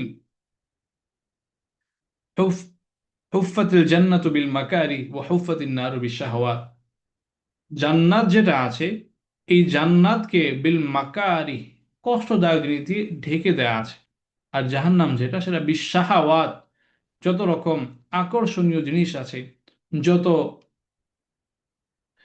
মনচাহী জিনিস আছে, সেই সমস্ত জিনিস দিয়ে ঢেকে দেওয়া হয়েছে। তো আমি যখন একটা ইবাদত করব, যখন আমি জান্নাতের প্রতি এগিয়ে যাব, তখন আমি একটা কষ্টের দিকে আসলে এগিয়ে যাব। এই কষ্টটাই যখন আমি নিয়মিত করতে থাকব, তখন ইনশাআল্লাহ এই কষ্টের মজা আমার মধ্যে লাভ হবে, এবং সেই কষ্টটা করে যেই ইবাদতের স্বাদ আমার পাওয়ার কথা, সেটা যখন আমি নিয়মিত করতে থাকবো, ইনশাআল্লাহ সুম্মা ইনশাআল্লাহ সেই ইবাদতের স্বাদ আমি গ্রহণ করতে পারবো। তো এছাড়াও আরো অনেক ব্যাপার আছে, সেগুলো যদি আমরা খেয়াল করি, তাহলে ইনশাআল্লাহ আমাদের জন্য ইবাদতের স্বাদ খুঁজে পাওয়া আমাদের জন্য সহজ হবে।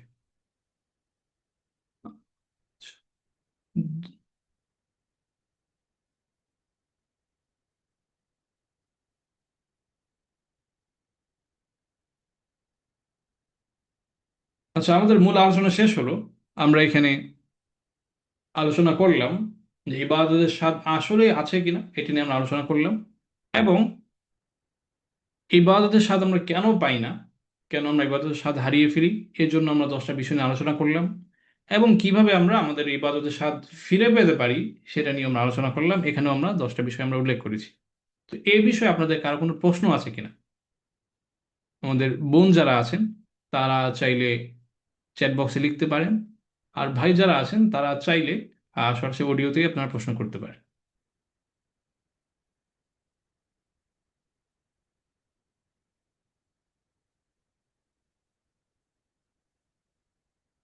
আচ্ছা, দ্বিতীয় দোয়াটা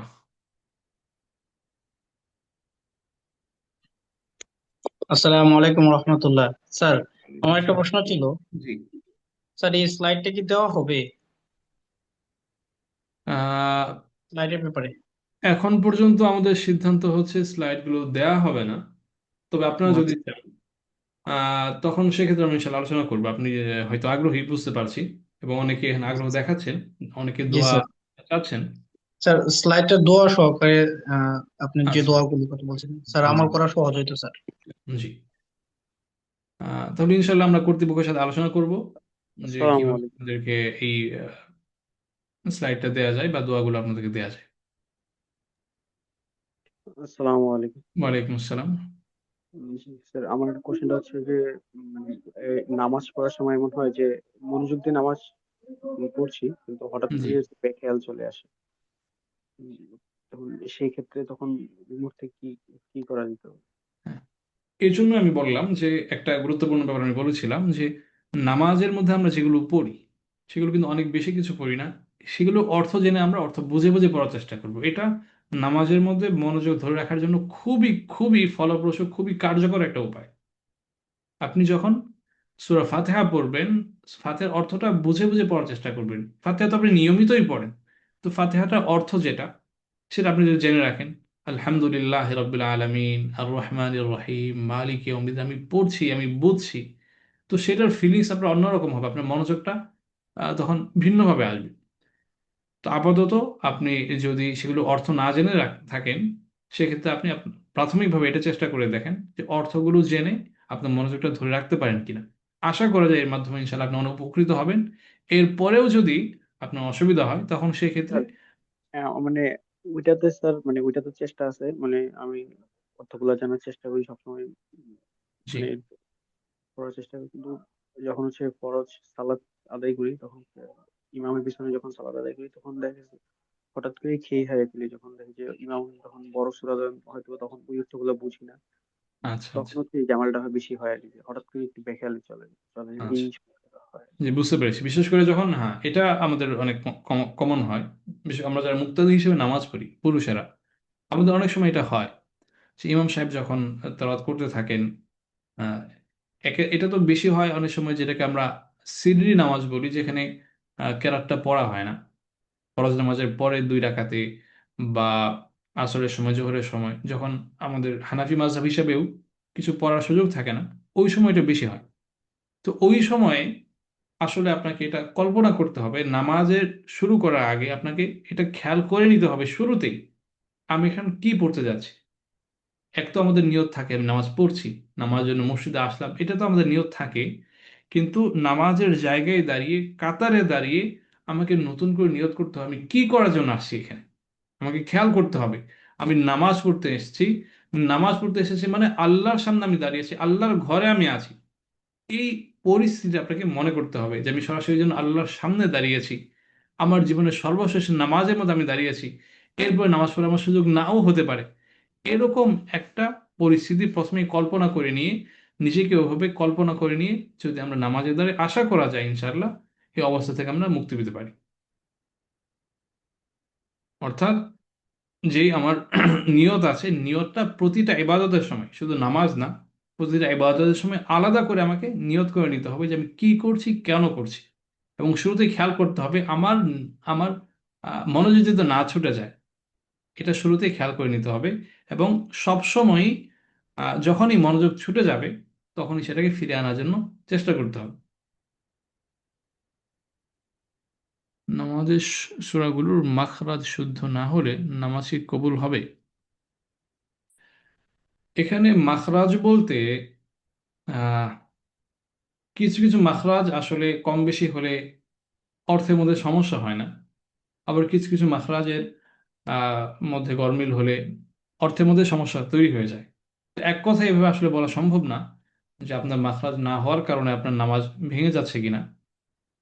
তো আপনাকে চেষ্টা চালিয়ে যেতে হবে মাখরাজগুলো ঠিক করার জন্য। এবং এটা নিয়ে টেনশনের প্রয়োজন নেই এই মুহূর্তে। আপনার এটা নিয়ে টেনশনের কোনো প্রয়োজন নাই যে আমার নামাজ হচ্ছে কি হচ্ছে না, আমার নামাজ আল্লাহর কাছে কবুল হচ্ছে কি হচ্ছে না, এগুলো নিয়ে টেনশনের কোনো প্রয়োজন নেই। আপনি চেষ্টা করতে থাকেন, যতটুকু হয় বাকিটা ইনশাল্লাহ আল্লাহর কাছে। কিভাবে বুঝবো যে আমার ইবাদতের স্বাদ নেই? ইবাদতের স্বাদ বলতে বোঝানো হচ্ছে যে ইবাদতের প্রতি আগ্রহ। ইবাদত করলে একটা আত্মিক প্রশান্তি আসে। ইবাদত করলে একটা আত্মিক প্রশান্তি আসে। আপনি যদি ওই প্রশান্তিটা যদি আপনি ফিল করতে পারেন, তাহলে আপনি ধরে নিতে পারেন যে ইবাদতের মধ্যে আপনার প্রশান্তি আছে। এবং যদি আলাদাভাবে আপনি প্রশান্তি পাচ্ছেন না, অন্তত ইবাদতের মধ্যে আপনি আগ্রহ হারিয়ে ফেলছেন না, ইবাদত আপনি নিয়মিত করতে পারছেন, আপনি ইবাদত যখন করছেন আহ, আপনার মনোযোগ হারিয়ে যাচ্ছে না, এবং সেটার মধ্যে রিয়া, মানুষকে দেখানোর কোনো প্রবৃত্তি আপনার মনের মধ্যে চলে আসছে না, এই ব্যাপারগুলো যখন আপনি খেয়াল করবেন, তখন আপনি বুঝতে পারবেন যে আপনার মধ্যে ইবাদতের স্বাদ আছে কি নাই। ইবাদত করার পরে আত্মিক প্রশান্তি এটা উচ্চ স্তর। নিম্ন স্তর হচ্ছে যে ইবাদতের মধ্যে মনোযোগ ধরে রাখতে পারা এবং ইবাদত করতে অনাগ্রহ তৈরি না হওয়া, ইবাদতের প্রতি আগ্রহ হারিয়ে না ফেলা, এটা হচ্ছে নিম্ন স্তর। যদি কেউ ধরে নিতে পারি যে আমার নামাজ পড়তে খারাপ লাগছে না, নামাজের প্রতি আগ্রহ আছে, নামাজ পড়তে গেলে আমার মনোযোগ হারিয়ে যাচ্ছে না, তো আমরা ধরে নিতে পারি আমার ইবাদতের স্বাদ আছে। এবং সেই স্বাদটা বাড়ানোর জন্য আমরা তখন আরো বেশি নামাজের মধ্যে মনোযোগ দিতে পারি, তখন সেই ইনশাল্লাহ ওই আত্মিক প্রশান্তি যেটা, সেটাও ইনশাল্লাহ আমাদের মধ্যে চলে আসবে। যে দোয়াগুলো আমরা দেওয়ার জন্য আমরা কর্তৃপক্ষের সাথে আমরা আলোচনা করব, যে যে দোয়া যেগুলো আছে, সেই দোয়াগুলো এবং যে পয়েন্ট যেগুলো আছে, সেগুলো এই স্লাইডটাকে যাতে আপনাদেরকে দেওয়া যায়। আসসালামু আলাইকুম রহমতুল্লাহ। স্যার, আমার আরেকটা প্রশ্ন ছিল স্যার। জি। স্যার, আমাদের যে আপনি তওবার বিষয়টা বললেন, এক নম্বরে তওবা করা বেশি বেশি। স্যার, জি। আমাদের তওবাটা বেশি বেশি ভঙ্গ হয়। যেমন একটা কাজের জন্য তওবা করলাম, কিন্তু এই কাজটা পরবর্তী কন্টিনিউ করতে পারি না, কিছুদিন পরে আবার এরকম একটা গুনাহ করে ফেলি, যার জন্য মূলত আমাদের অন্তরটা ভেঙে যায়, যে আমি মনে হয় আর পারবো না, বা আমার দ্বারা মনে হয় আর হবে না, এটা থেকে বিচ্ছিন্ন হয়ে পড়ি এবং আমল থেকে বিচ্ছিন্ন হয়ে পড়ি স্যার। এই ব্যাপারে স্যার একটু বলতেন যদি জি, স্যার। বুঝতে পেরেছি। আল্লাহ বলেছেন লা তাকনাতু মির রাহমাতিল্লাহ, আল্লাহর রহমত থেকে তোমরা নিরাশ হইও না। তো তওবা আমি এই মুহূর্তে যেটা করলাম, তো এই তওবার আমার ঠিক মতো হচ্ছে কি হচ্ছে না এটা বোঝার জন্য তিনটা ব্যাপার। একটা হচ্ছে আমি যে গুনাহের জন্য তওবা করছি সেটা তাৎক্ষণিকভাবে আমাকে ছেড়ে দিতে হবে। আমাকে তাৎক্ষণিকভাবে ছেড়ে দিতে হবে। গুনাহ চালিয়ে যাওয়া অবস্থায় আমি তওবা করলে সেই তওবা হয়নি আমার। আমাকে গুনাহটা প্রথমে ছাড়তে হবে। ছাড়ার পরে দ্বিতীয়ত আমাকে পেছনের গুনাহের ব্যাপারে আমাকে অনুতপ্ত হতে হবে। তৃতীয়ত আমাকে এই ব্যাপারে একেবারেই প্রতিজ্ঞা করতে হবে। প্রতিজ্ঞা বলতে কসম না, কসম আমি বোঝাচ্ছি না, মনের মধ্যে একটা আহ একটা এই ব্যাপারে শক্ত একটা অবস্থান তৈরি করতে হবে যে এই কাজটা আমি আর করব না। এই তিনটা পয়েন্ট যদি পাওয়া যায়, যে অতীতের গুনাহ আমি খারাপ বলে জানছি, ভবিষ্যতে করব না, এই ব্যাপারে আমি একটা দৃঢ় প্রতিজ্ঞা করলাম, এবং সেই কাজটা আমি এখনই ছেড়ে দিয়েছি, এই তিনটা পাওয়া গেলে, ইমাম নবী রহমতুল্লাহ আলী উনি রিয়াজুস সালিহিনের মধ্যে বলেছেন এটা, এই তিনটা পাওয়া গেলে ধরে নেওয়া যায় এটা তাওবাতুন নাসুহা হয়েছে, আল্লাহর কাছে এটা তওবা হিসেবে বিবেচিত হবে। এরপরেও মানুষ তো যে কোনো সময় তার দ্বারা ভুল হয়ে যায়। সে যে তওবার সময় নিয়ত করেছিল ভবিষ্যতে করবে না, এরপরেও যদি শয়তানের প্ররোচনায় হয়, যে কোনো কারণ তার যদি হয়ে যায়, তখন তার মানে এমনটা না তার আগের তওবাটা কবুল হয়নি। একবার তৌবা করার পরে সেই গুনাহটা আরেকবার করা, এর মানে এমনটা না যে আগের তৌবা কবুল হয় নাই। তৌবা করার সময় তার মধ্যে তিনটা অবস্থা আছে কিনা, যদি এই তিনটা পয়েন্ট তার মধ্যে থাকে, এই তৌবাটা পরিপূর্ণ তৌবা। এর মাধ্যমে ওই ব্যক্তি তার পেছনের ওই গুনাহের সমস্ত দায় দায়িত্ব সে মুক্ত হয়ে গিয়েছে। এরপরে যদি আবার হয়ে যায়, সে আবার ওই তিনটা পয়েন্টকে সামনে রেখে সে আবার তৌবা করবে। আবার হয়ে গেলে সে আবার করবে। এটা নিয়ে মন খারাপের কোনো বিষয় নাই। আল্লাহ মানুষকে বানিয়েছেন এভাবে, মানুষের মধ্যে এমনটা হবেই। এই জন্য আল্লাহ বলেছেন লা তাকনাতু মির রাহমাতিল্লাহ, তোমার যদি তওবা হয়, তোমার যদি গুনাহ হয় তুমি তওবা করো, তওবার পরে আবার গুনাহ হলে তুমি আবার তওবা করো, আল্লাহর রহমতে তুমি কখনো নিরাশ হও না। তো মূল ব্যাপার হচ্ছে আপনি প্রত্যেকটা তওবায় এমন ভাবে করবেন, আপনার মন তো আপনার কাছে, আমরা জানি না, আল্লাহ জানে। তো ওই মনটা যাতে শক্ত থাকে যে আমি ভবিষ্যতে করব না। মন যদি দুর্বল থাকে তাহলে সেটা তওবা হয় নাই। এবং এরপরে আচ্ছা, পয়েন্ট তিনটা যদি আবার বলি, প্রথমটা হচ্ছে আপনাকে তাৎক্ষণিকভাবে কাজটা ছেড়ে দিতে হবে। যেমন আমরা মনে করি কোনো একজন ব্যক্তি পর্দা করে না, সে এখন আল্লাহর কাছে তওবা করতে চায় যে আল্লাহ আমি পর্দা করি নাই, অনেক আমার ভুল হয়েছে, আমি মাফ চাই। তো তাৎক্ষণিকভাবে তাকে পর্দার পরিবেশে আসতে হবে, পর্দার মধ্যে তাকে আসতে হবে, প্রথম কাজ। গুনাহটা ছাড়তে হবে।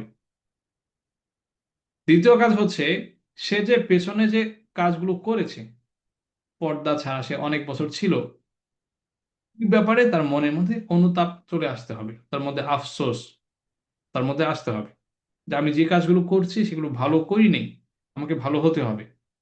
এই দ্বিতীয় ব্যাপারটা তার মধ্যে আসতে হবে। তৃতীয় ব্যাপার হচ্ছে, ভবিষ্যতে আমি এটা সজ্ঞানে কখনো করব না, বুঝে শুনে ইচ্ছাকৃতভাবে আমি করব না, এই ব্যাপারে মনের মধ্যে একটা প্রবল প্রতিজ্ঞা তৈরি করতে হবে, কসম না, প্রবল প্রতিজ্ঞা তৈরি করতে হবে।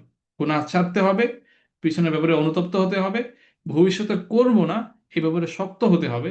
এই তিনটা পাওয়া গেলে তওবার জন্য যে শর্তগুলো আছে সেগুলো পাওয়া গেল, এবং সেটা আল্লাহর কাছে কবুল হবে, এই ব্যাপারে আমরা আল্লাহর কাছে আমরা আশা রাখতে পারি।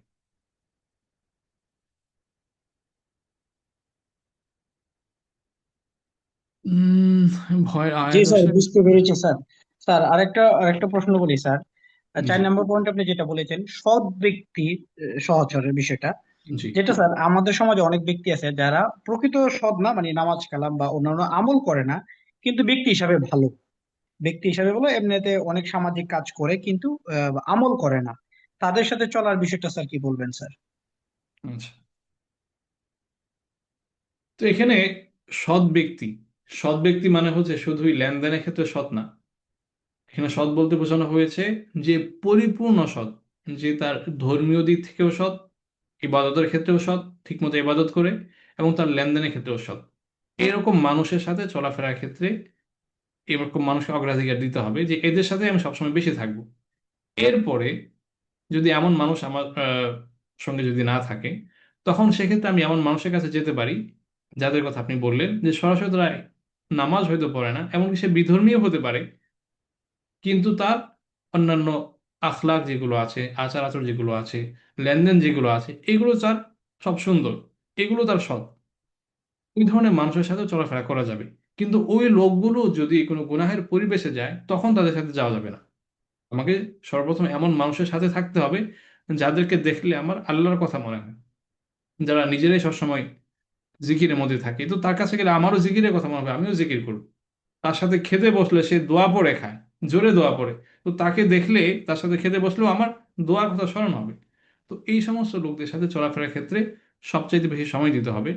এরকম লোক না পেলে তখন সেক্ষেত্রে আমি ওই ধরনের লোকের কাছে যাব যারা আমলের ক্ষেত্রে দুর্বল হলেও আখলাকের ক্ষেত্রে অনেক এগিয়ে আছে, তাদের সাথেও প্রয়োজনে চলাফেরা করা যাবে। জি একজন স্যার, এই, বুঝতে পেরেছি স্যার। জি, সৎ ব্যক্তি, সৎ ব্যক্তি আসলে এটাই বললাম, যার আমল আখলাক, যারা আমল, যেটা আরবিতে ইবাদত বলা হয়, ইবাদত যার ভালো, এবং মুআমালা লেনদেন ভালো, মুআশারা আচার আচরণ ভালো, এই তিনটা যে ভালো, সে হচ্ছে সর্বোচ্চ পর্যায়ের ভালো। এদের সাথে সবচেয়ে বেশি চলতে হবে। এটা না পাওয়া গেলে তখন সেই ক্ষেত্রে যার মধ্যে এই দুটো গুণ পাওয়া যাবে, যার মধ্যে একটা গুণ পাওয়া যাবে, সেভাবে ধাপে ধাপে লোক আমাদেরকে খুঁজে নিতে হবে। একজন প্রশ্ন করেছেন যে নামাজের মধ্যে আগে কান্না আসতো, এখন আসে না। তো এটা হয়তো হতে পারে নামাজের মধ্যে মনোযোগের ঘাটতি, এটাই হওয়ার সম্ভাবনা বেশি। তার মানে বোঝা যাচ্ছে আপনি আয়াতের অর্থ বোঝেন।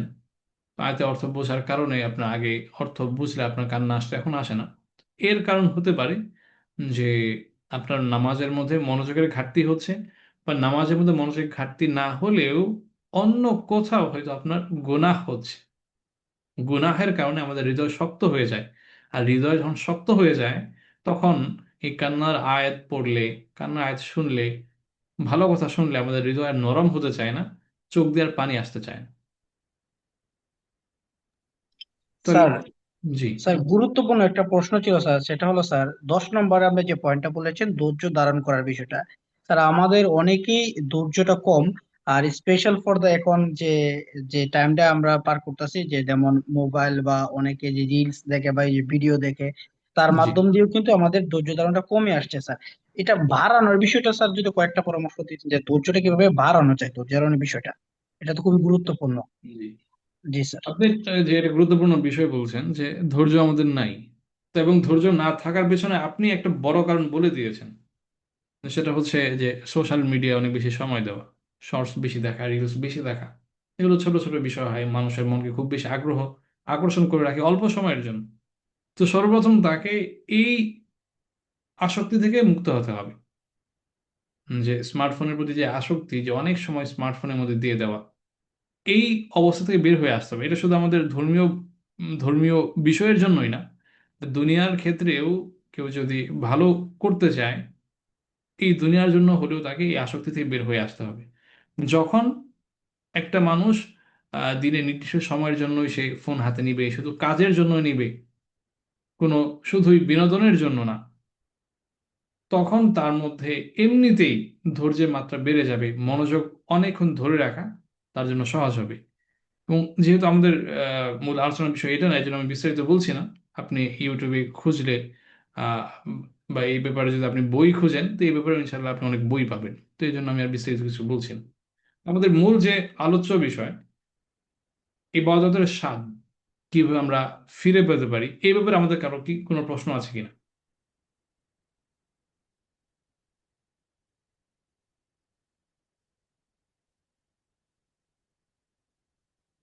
বিয়ে করতে গেলে এটা আসলে ভিন্ন বিষয়। আপনি প্রয়োজনে উম,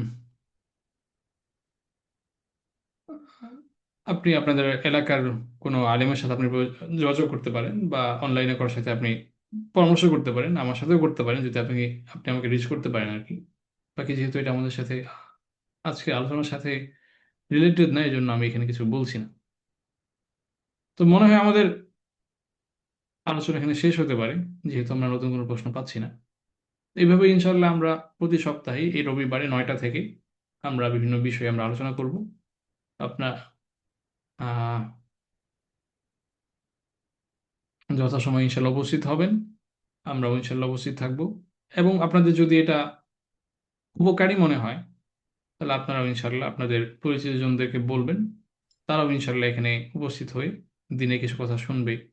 তাদের মনের যদি কোনো প্রশ্ন থাকে সেটাও ইনশাল্লাহ তারা করে তাদের মনে আগ্রহ তারা জেনে নিতে পারে। তো এই যে শেষে রহমতুল্লাহ আল আরবি ভাই, আপনি যে প্রশ্নগুলো করছেন এগুলো সরাসরি আমাদের আলোচ্য বিষয়ের সাথে যেহেতু রিলেটেড না, এই জন্য আমি এখানে আর লম্বা করে বলতে পারছি না, আমাদের মিটিং শেষ করতে হবে। আল্লাহর লিঙ্ক কোথায় পাবেন? এটা আপনি প্রথমত আমাদের ফেসবুক পেজ যেটা আছে, সেখানে প্রতি সপ্তাহে এটার লিঙ্ক দেওয়া হয়। পাশাপাশি আমাদের এই ইতকানের হোয়াটসঅ্যাপ গ্রুপ আছে, টেলিগ্রামে গ্রুপ আছে, ওইখানেও আপনি যুক্ত হওয়ার মাধ্যমে আপনি আমাদের লিঙ্ক পেতে পারেন। ঠিক আছে, তাহলে আজকে এই পর্যন্তই থাক। সবাই ভালো থাকবেন, সুস্থ থাকবেন। সবার জন্য দুনিয়া আখিরাতে কামিয়াবি কামনা করি আল্লাহ রাব্বুল আলামিনের কাছে। আল্লাহ রাব্বুল আলামিন আমাদের সবাইকে ইবাদতের মধ্যে মনোযোগ দিয়ে ইবাদত করার তৌফিক দান করুন। ইবাদতের যে স্বাদ, ইবাদতের যে মজা, সেটা আমাদেরকে বোঝার তৌফিক দান করুন, এবং এর মাধ্যমে বেশি থেকে বেশি সময় ইবাদতের মধ্যে আমাদেরকে কাটানোর তৌফিক দান করুন। ওয়া আখিরু দাওয়ানা আলহামদুলিল্লাহি রাব্বিল আলামিন। আসসালামু আলাইকুম ওয়া রাহমাতুল্লাহি ওয়া বারাকাতুহু।